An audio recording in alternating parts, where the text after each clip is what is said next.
मुझे मालूम है आप बोलेंगे अनिल जी, आप एक बार प्रेडिक्ट करते हैं कि विधानसभा के जो अध्यक्ष हैं वो इस तरह का नतीजा निकाल, रिजल्ट, डिसीजन देंगे, वो सही निकलता है। ठीक है, वो पॉलिटिकल है, तो पॉलिटिकल जजमेंट में आप बाप है और आप सही अंदाजा लगा सकते हैं। इसका और एक कारण आपने बार बार बताया है कि मेरा सोर्सेस, रिसोर्सेस, इंफॉर्मेशन के जो स्रोत है वो बड़े माहिर हैं, बड़े ऊंचे स्तर के हैं, तो आपको पता चलता है। मान लिया आपने ये भी बोला कि चुनाव आयोग का भी डिसीजन शिवसेना शिंदे को देने का रहेगा, चिन्ह शिंदे को देने का रहेगा। और राष्ट्रवादी के बारे में भी आपने बोला था कि अजीत दादा को चिन्ह मिलेगा, नाम मिलेगा। ये 1 महीना पहले जैसे ही दाखिल हुई तब बताया था।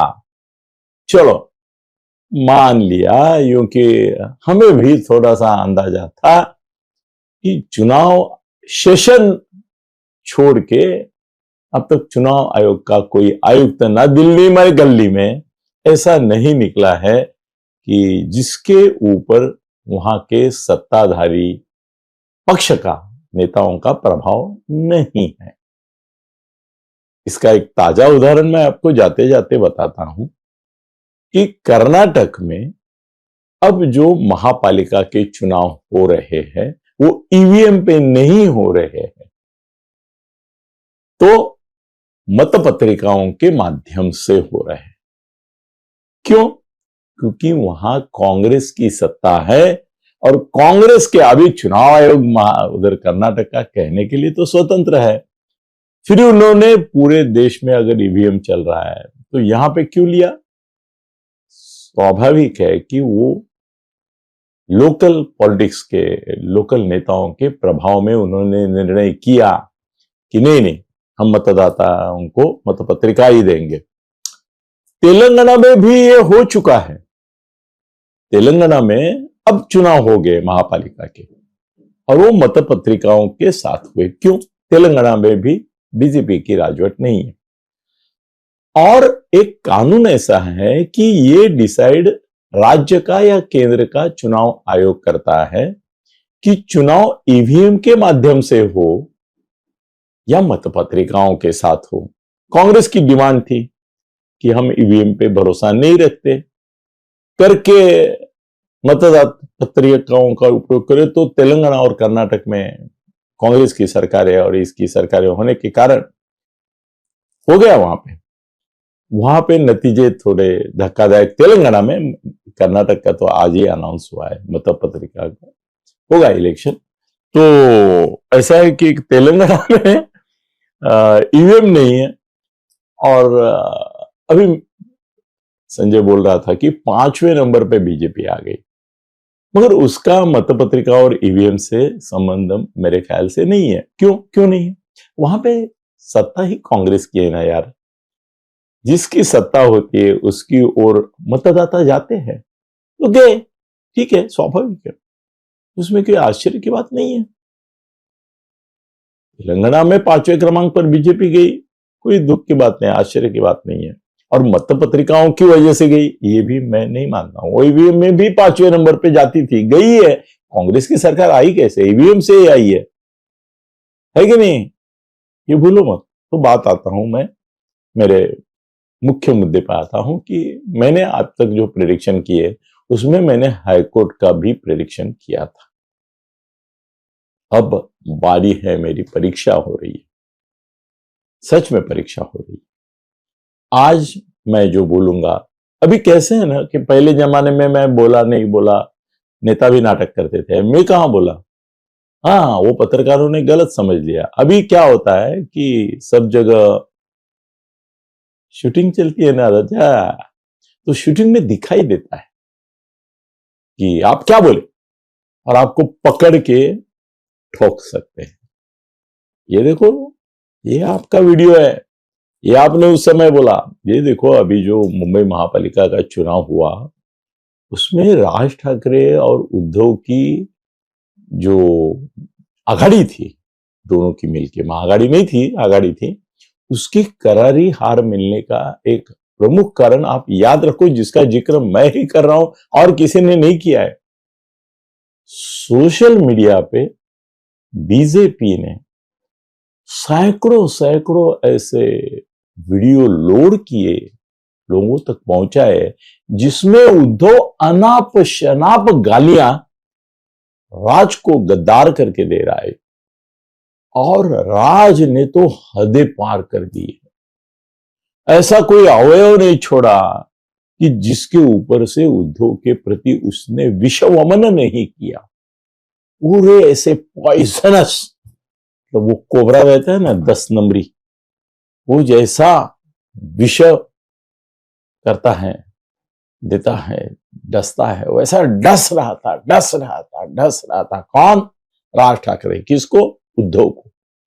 और एक बार नहीं, 2 बार नहीं यार, 20 साल तक डसता रहा।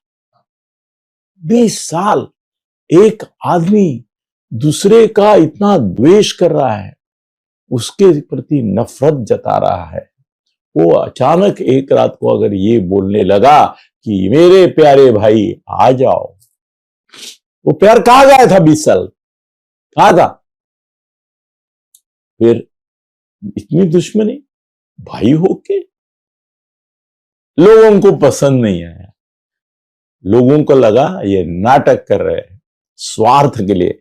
दोनों खत्म हो रहे तो अभी ऐसे हालत है कि भाई चलो कुछ सहारा मिला तो मिला, नहीं मिला तो बाद में अलग होने को कोई प्रॉब्लम नहीं है, हो ही रहे। मैंने बोला है आपको, मुद्दत भी दी है मैंने आपको कि देखो अभी 1 महीने के बाद कैसे इनका फिर से थोड़ा बढ़ता जाएगा। ये साल के अंत तक राज तो महायुति के पास जाएगा, ये भी मैंने आपको बोल के रखा है। वो बात अलग है, आज की बात करता हूं। तो मैं अभी जो बोलूंगा वो रिकॉर्ड में जाएगा, वीडियो में जाएगा, आपके सामने रहेगा। आप, मुझे मालूम है ये वीडियो सेव करके रखेंगे, क्योंकि मैं बड़ी भविष्यवाणी कर रहा हूं। अभी कल सुप्रीम कोर्ट में, ये इसके पहले आपको मैं थोड़ा सा अभिमान के साथ कहता हूं आपके कि मैंने सुप्रीम कोर्ट में आरक्षण के बारे में कोई फैसला नहीं होगा। ये सोचो मत अभी कल निर्णय आएगा। वो बोल रहे थे ना कि आएगा, कल ही आएगा, परसों ही आएगा। मैंने बोला था, डंक की चोट पे बोला था नहीं आएगा, नहीं आया अभी तक नहीं आया। आरक्षण के मामले में कुछ हुआ? नहीं हुआ। यही मैं बात बताता हूं आज आपको, सेव करो। सुप्रीम कोर्ट में कल शिवसेना और उबाठा का बीच में शिवसेना नाम और चिन्ह के बारे में सुनवाई हो रही है। उसी के साथ साथ शरद पवार की राष्ट्रवादी और अजित दादा की राष्ट्रवादी, इस नाम पर, मतलब राष्ट्रवादी नाम पर और चुनाव चिन्ह पर भी सुनवाई हो रही है। और अभी मुझे जो समझता है, जिसके हाथ में इतना बड़े चैनल है, उनको कैसे नहीं समझता है? वो टीआरपी के लिए समझने के बाद भी आपको भ्रमित करते हैं। मैं बताता हूं, कोई निर्णय इस सुनवाई के बाद ना राष्ट्रवादी के ना शिवसेना के मामले में होगा।